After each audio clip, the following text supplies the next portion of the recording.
오늘은 제 차를 사계절용 타이어를 한번 바꿔 보겠습니다. 곧 있으면 겨울이라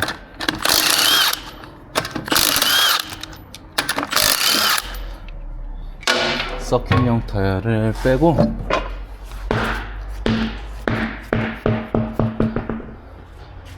타이어를 교체를 해야 돼요. 보시면 네, 없죠, 타이어가.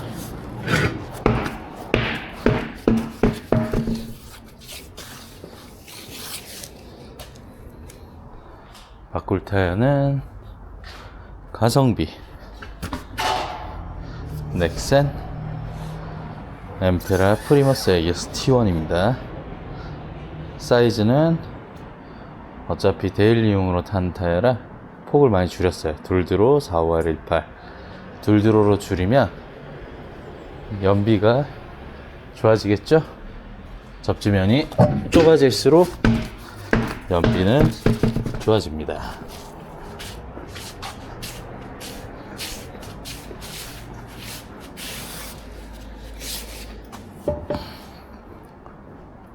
지금 브레이크 패드는 BTS의 V3를 꼈는데 디스크 상태를 보면 디스크는 별로 안 갈았어요. 디스크가 많이 파인 게 없어가지고 안 갈았는데 배드인 작업이 잘 안 된 것 같아요. 지금 보시면 푸르스름하게 되어가 있고 띠가 이렇게 생기면 아직 브레이크가 완벽히 길들여지지 않았다는 거예요. 이 띠가 점점 사라지고 면이 이쁘게 이렇게 검은 색깔 패드 분진가루가 여기에 붙어서 길이 들면 그땐 브레이크가 훨씬 잘 된다고 하네요. 그거를 배드인 작업이라고 하더라고요. 이쪽도 마찬가지로 보시면 아직 이렇게 띠가 이렇게 많이 생겨 있죠. 아직 배드인 작업이 잘 안 된 겁니다. 패드는 아직 많이 남았네요. 다음번 서킷 갈 때도 쓸 수 있을 것 같아요. 캘리퍼는 저번에 다 올바라시를 해가지고 딱히 건들 건 없을 것 같고 오늘은 타이어 작업만 하고 다음번 서킷 갈 때는 또 그때는 거기에 맞는 타이어를 맞춰주도록 할게요. 기존에 꼈던 거는 SR 포지 235-40R18 후기는 되게 좋아요. 생각보다 가격은 높은데 넥센 치고 높은데 넥센 치고 나쁘지 않아요. 제가 미쉐린 컵2 타이어도 껴보고 PS4S도 껴보고 했는데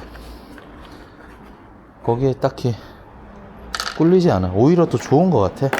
등급이 스포츠 타이어는 등급이 크게 세 가지로 나뉜다고 보시면 돼요. 첫 번째로는 스포츠 타이어, 일반 썸머용 타이어. 예를 들어서 한국 타이어 기준으로 말하자면 벤투스, 에보 같은 게 있겠죠. 그 다음이 슈퍼스포츠 등급. 슈퍼스포츠 등급은 스포츠 타이어보다 좀 더 그립을 높인 걸 말하는 겁니다. 그런 거는 PS4S, PS5가 신형으로 나오긴 했는데 PS5S도 있어요. 아직 우리나라에 출시는 안 했지만 PS5가 있고 PS5S, S자가 하나 더 붙는 건 그냥 슈퍼스포츠 등급이라고 보시면 돼요. 기존 썸머용 타이어, 그러니까 일반 스포츠 타이어보다 그립을 좀 더 높인 타이어라고 보시면 되고, 그 다음에 이제 서킷 주행을 위한 하이그립 타이어를 익스트림급 SR 포지라던가 미쉐린 파일럿 스포츠 컵2 또는 컵2R 또는 옛날에 벤투스 TD 이런 타이어들을 하이그립 타이어라고 보시면 돼요. 익스트림급이라고 등급을 먹입니다. 오늘 작업할 장비는 버틀러 튤립 탈착기라고 별명이 지어져 있는데 되게 좋아요. 곧 있으면 올바라시 한번 해야 되는데 제가 장비를 너무 좋아해가지고 이 장비로 한번 타이어 작업을 해보도록 할게요.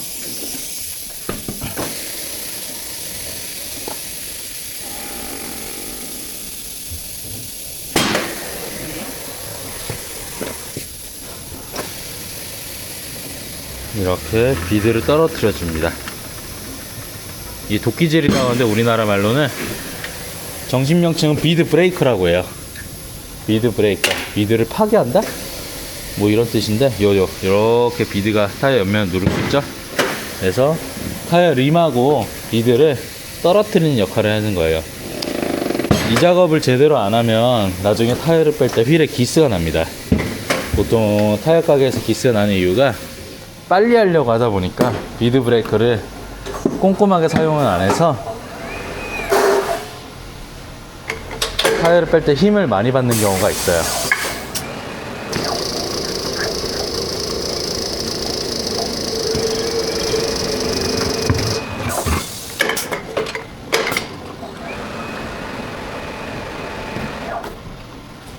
이거는 레바떼. 손님 차들 같은 경우는 여기다가 림 보호대. 림 보호대가 뭐냐면 이런 걸 껴요. 근데 제 차는 이 휠은 서킷 주행하는 용이라 기스나도 상관없으니까 그냥 할 겁니다. 손님 차들은 이렇게 안 해요. 비드를 이렇게 올려주고 돌려줍니다. 쓱 나오죠. 밑에 있는 비드를 잘 떨궜으면 이렇게 바닥에 있는 여기 잘 움직여요. 밑에 있는 비드 브레이크 작업을 제대로 안 했으면 저기 힘을 많이 받습니다. 올려주고, TPMS 센서는 항상 12시. 센서가 이 비드를 이렇게 치는 경우가 있어요. 그걸 조심하셔야 돼요. 잘 빠지죠? 장비가 좋고 작업자가 실력이 능숙하면 휠에 기스 날 일은 없습니다. 아까 말했던 넥센 AS T1, 이거를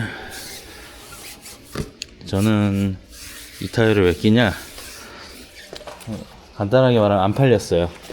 가게에 재고로 갖고 있었는데 타이어가 안 팔렸는데 마침 내가 사계절 낄 게 없어요. 올해도 타이어를 껴볼까 했는데 소음이 너무 심하고 승차감이 안 좋을까봐 그냥 사계절용 타이어를 끼고 하려고 합니다. 그리고 한 가지 팁을 드리자면, 여기 보시면 DOT라고 있어요. DOT라고 보이세요? DOT 하고 옆에 13을 24라고 적혀 있죠. 항상 제조년자, 이건 제조년자예요. 13은 주수를 말하는 거고, 24는 연식, 24년도 13번째 주 생산분이라 보시면 되고, 이 연식이 안쪽에는 없어요. 여기 보시면 DOT 똑같이 있는데 안쪽은 없죠? 안쪽은 없어요. 그래가지고 항상 연식을 밖으로 빼달라고 요청을 하세요. 왜 밖으로 빼줘야 되냐? 인아웃 타입. 그러니까 여기 보시면 인사이드하고 아웃사이드가 패턴이 달라요. 고급 타이어들은. 근데 항상 연식이 보이는 쪽이 여기 보시면 아웃사이드라 적혀 있죠? 아웃사이드예요. 그러니까 양방향 타이어, 인아웃이 없더라도 양방향 타이어로 해주는 걸 보내드릴게요.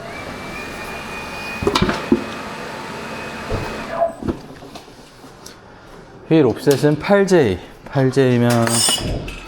2, 3호 정도는 껴줘야 되지만 저는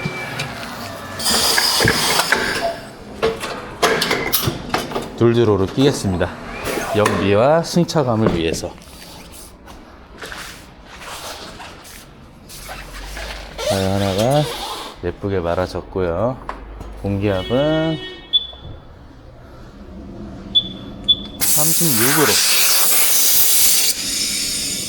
36으로 맞추겠습니다.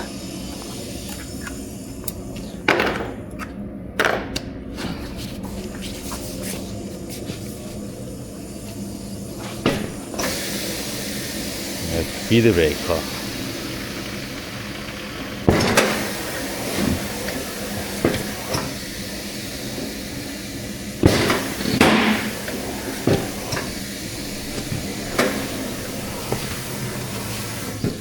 아반떼인이 생각보다 분진이 엄청 많이 나오더라고요. 순정도. 그래서 아반떼인들 차량들은 휠이 많이 더러워요. 근데 저는 자동차를 즐기는 방법이 여러 가지지만 저는 새 차에는 취미가 없어가지고 더러워도 신경 안 씁니다.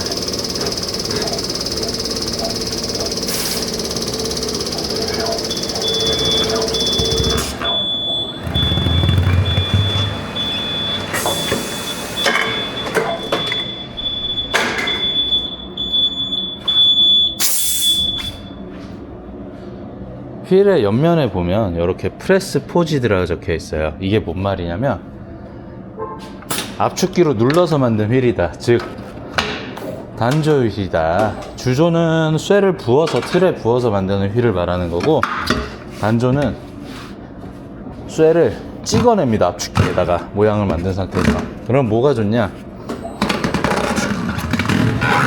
알루미늄을 이렇게 압축시키니까 강도가 좋고, 강도가 압축시켜서 가지고 만들 수 있기 때문에, 강도가 좋기 때문에 이 살을 얇게 만들 수가 있습니다. 이 살을 얇게 만들면 근본적으로 휠 무게가 가벼워지겠죠. 휠 무게가 가벼워지면 연비 증상, 아니면 핸들링이라던가 여러가지 밸런스가 정말 좋아집니다. 대신에 단조 방식은 많이 비싸요. 많이 비싸가지고 일부 스포츠 주행 아닌 이상 잘 쓰지 않습니다. 요즘은 최고급형이라는 게 맞나? 슈퍼카들 보면 알루미늄보다 더 가볍고 더 튼튼한 마그네슘 휠을 쓰기도 합니다. 근데 마그네슘 휠 이름만 들어도 되게 비싸 보이죠? 비싸서 안 써요.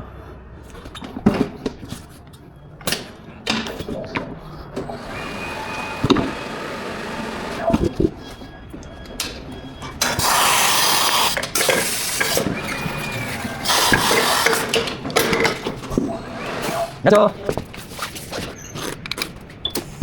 그렇죠.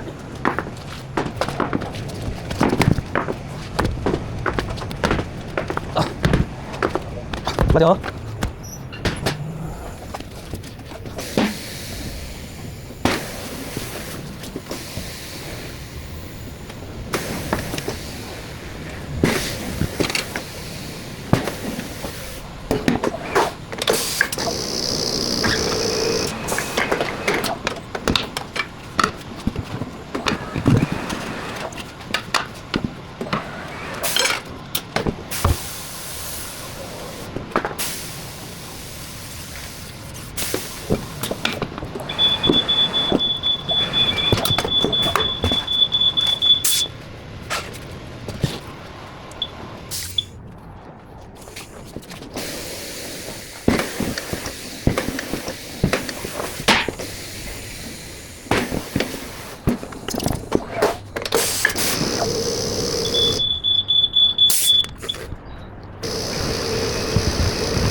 하체가 누유가 있는지 한 번씩 봐주고, 요거는 꺾인 거 아니에요. 휠에 닿아서. 요거 보시면 아반떼 쇼바들은 이렇게 살짝 눌려져 있습니다. 타이어 공간 확보를 위해서.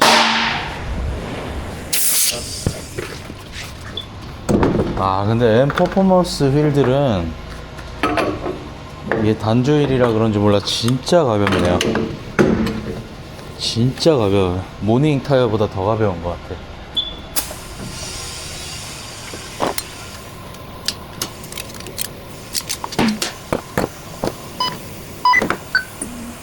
서킷 타고 왔는데 굴절은 없네요.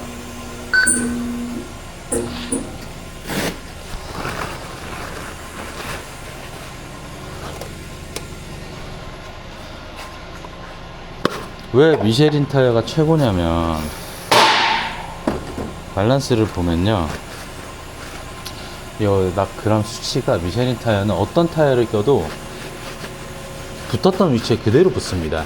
그러니까 타이어 간의 제조 과정에서 격차가 그렇게 오류 격차, 그러니까 타이어가 밸런스 오류 격차가 심하지가 않다는 거죠. 근데 유독 넥센 타이어는 이 격차가 좀 심하긴 해요. 제 경험상입니다. 오피셜은 아니고.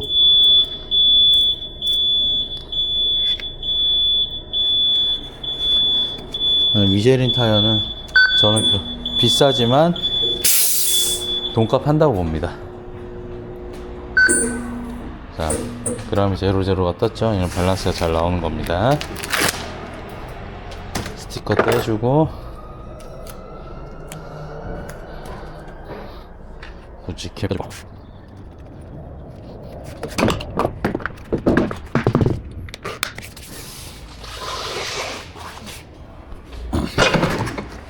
아 진짜 가볍다.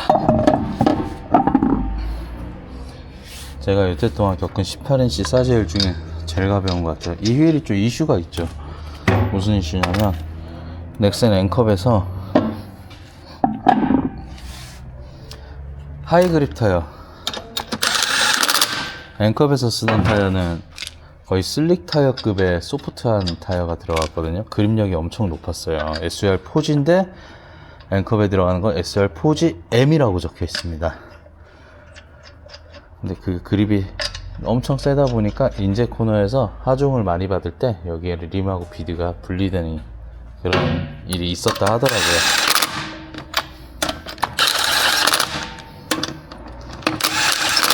쪼을 때는 임팩을 여기 보시면 1단계 보이세요? 1단계.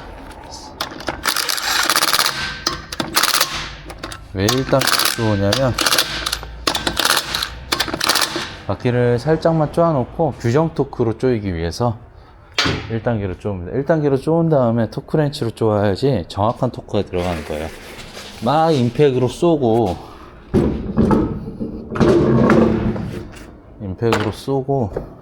토크렌치 해봤자 이미 임팩이 허용 토크를 넘어서게끔 쪼여놨기 때문에 의미가 없습니다.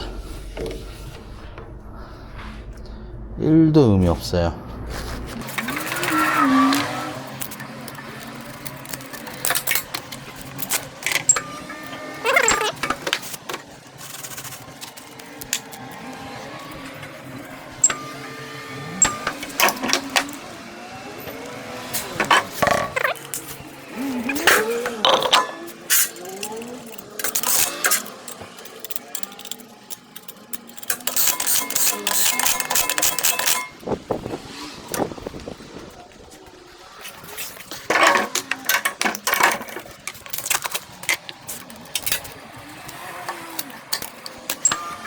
얘는 굴절이 있어요.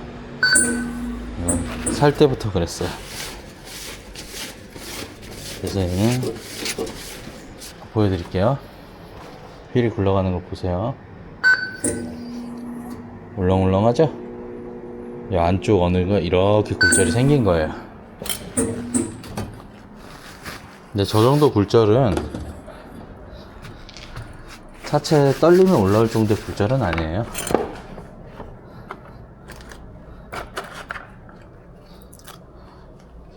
그렇지만 뒷바퀴에 꼽아주는 게 좋겠죠. 앞바퀴는 전륜차는 조향과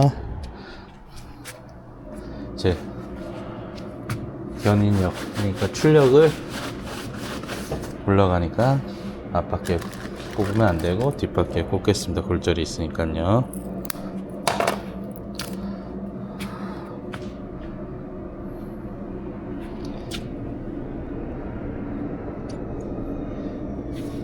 보시면 납은 이렇게 붙입니다.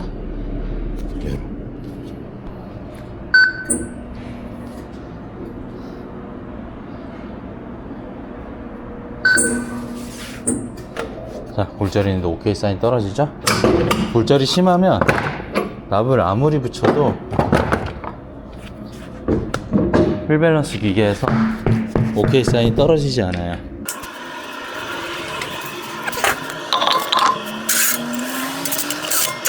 이게 돌드로 4518이라는 사이즈는 아반떼는 순정 사이즈가 245 3519거든요. 근데 이 휠 직경, 타이어부터 타이어까지 직경이 0.8% 밖에 차이가 안 나요. 그래서 껴도 된다.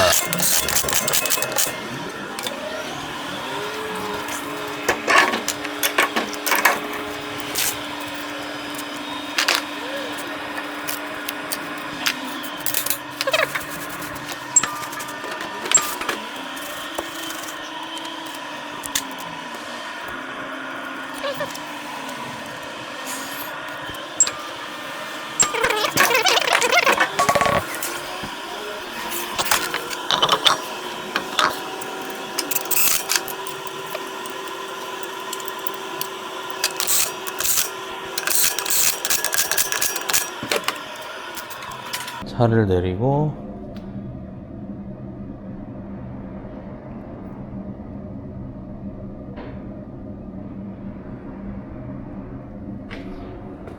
자 보시면 토크렌치는 저 보세요 돌아가죠. 딱각 이게 규정 토크예요. 돌아가야 돼요. 딱각 마찬가지로 돌아가고 딱각 돌아가고 딱각 돌아가고 딱각 임팩으로 조지면 돌아가지 않아요. 이미 과토크로 이미 토크가 들어가 있기 때문에 이거는 올바른 방식이 아닙니다. 자 딱각 딱각 마찬가지로 딱딱 딱딱 딱딱 딱딱 딱딱 가끔 그러신 분들 있어요. 딱딱 딱딱 상관없어요. 근데 저는 조금이라도 과토크 들어가는 게 싫어가지고 한 번만 이렇게 딱 당기도록 합니다.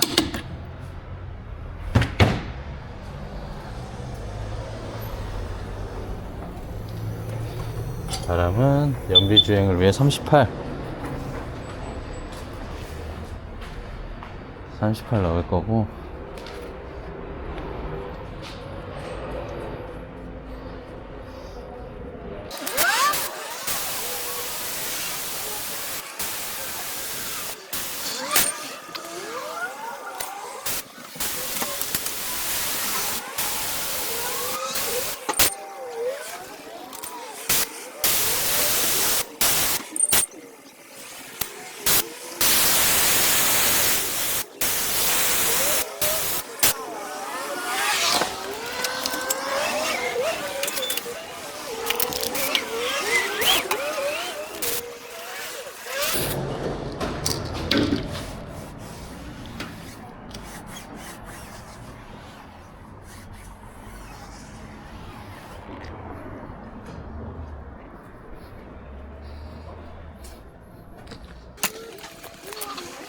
여기까지 작업 완료입니다.